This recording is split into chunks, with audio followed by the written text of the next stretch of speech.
దెబ్బ మీద దెబ్బ ఆ రుచేంటో చూపిస్తోంది రష్యా. మొన్నటి వరకు దాదాపుగా 500 డ్రోన్లు అనుకున్నాం. ఇప్పుడు ఏకంగా 700 డ్రోన్లతో విరుచుకుపడింది యుక్రెయిన్ మీద రష్యా.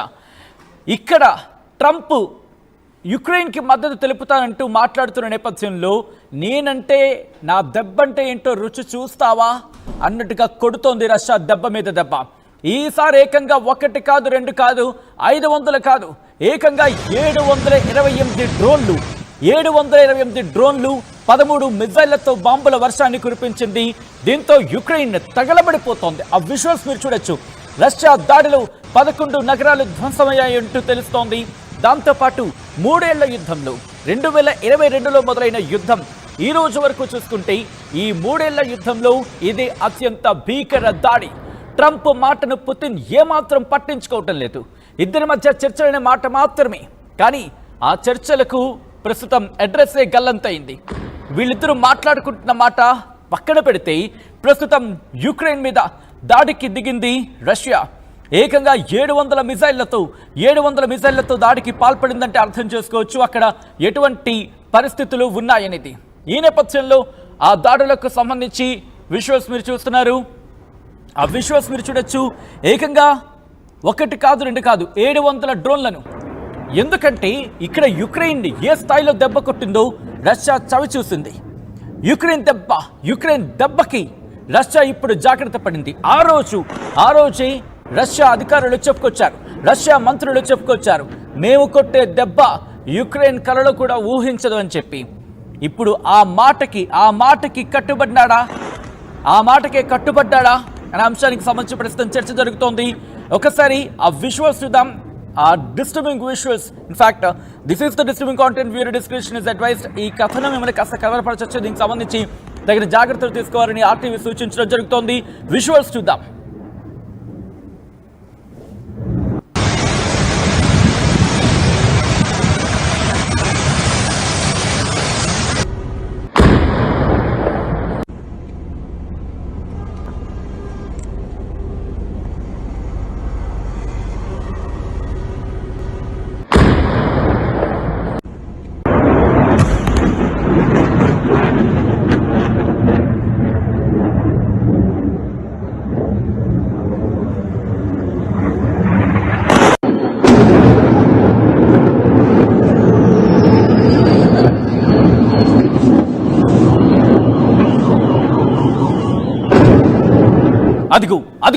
అదిగో యుక్రెయిన్ మీద రష్యా ఏ స్థాయిలో విరుచుకుపడుతుందో మీరు విజువల్స్ చూస్తున్నారు. ఆ విజువల్స్ చూస్తే నాకు అర్థమవుతోంది.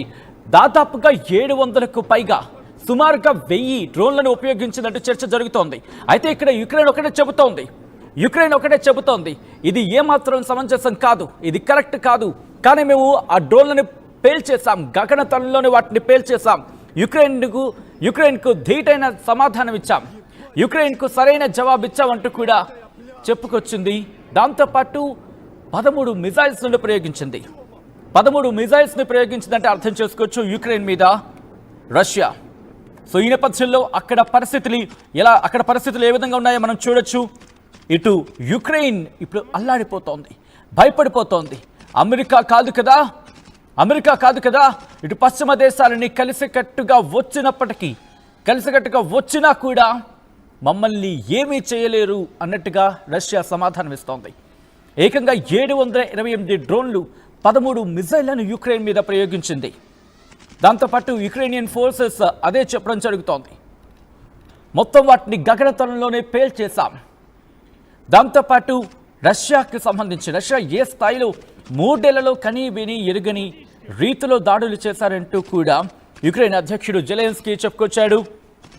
మరి ముఖ్యంగా ఆ యుక్రెయిన్లోని లత్స్క్ ఆ ప్రాంతంలో ఈ దాడులు జరిగాయంటూ కూడా చెప్పుకొచ్చారు. యుక్రెయిన్కి సంబంధించి నార్త్ వెస్ట్ అంటే వాయువ్య యుక్రెయిన్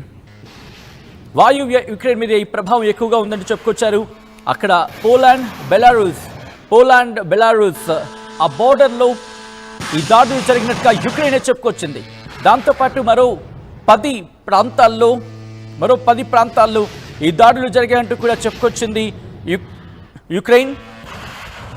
మరి ముఖ్యంగా అక్కడ ఎయిర్ ఫీల్డ్స్ వైమానిక స్థావరాలు, యుక్రెయిన్ ఆర్మీకి సంబంధించి వైమానిక స్థావరాలు అక్కడ ఉంటూ ఉంటాయి.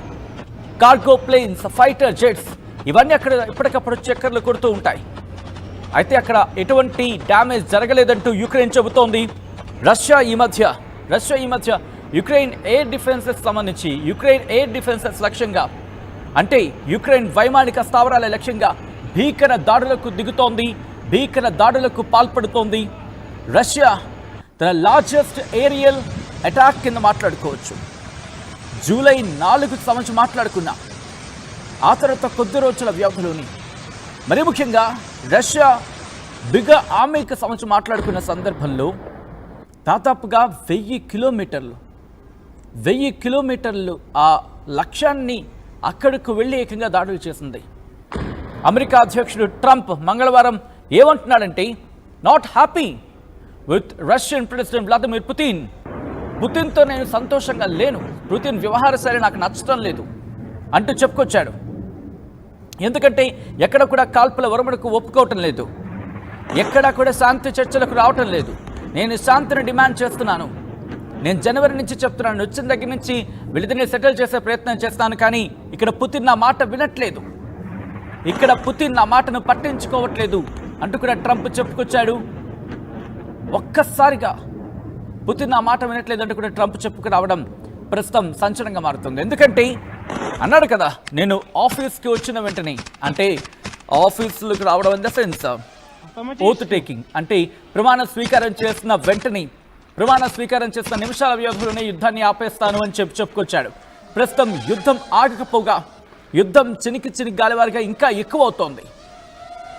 ఈ నేపథ్యంలో ఇద్దరి మధ్య ఆ దాడులు ఇంకా భీకర స్థాయికి చేరుకుంటున్నాయి. ఒకరి మీద ఒకరు దాడులకు పాల్పడుతూనే ఉన్నారు. ఈ కథను కాస్త కలవరపరచచ్చు, దీనికి సంబంధించిన జాగ్రత్తలు తీసుకోవాలని ఆర్టీవీ సూచించడం జరుగుతోంది. ఒక్కసారి దాడులకు సంబంధించి అక్కడ ఏ స్థాయిలో దాడులు జరుగుతున్నాయో విజువల్స్ లో చూద్దాం.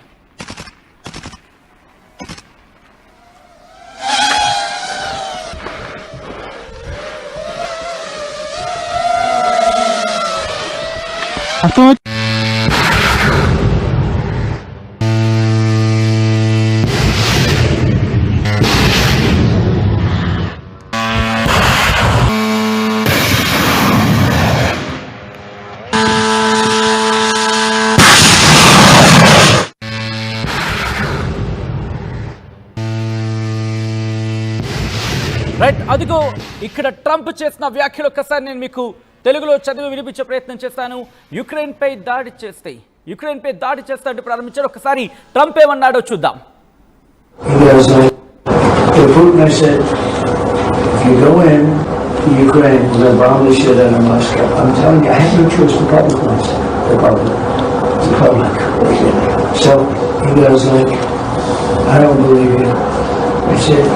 He said, no way, and I said, way.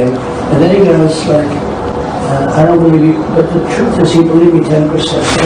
I told you this, he believed me 10%. Then I'm with President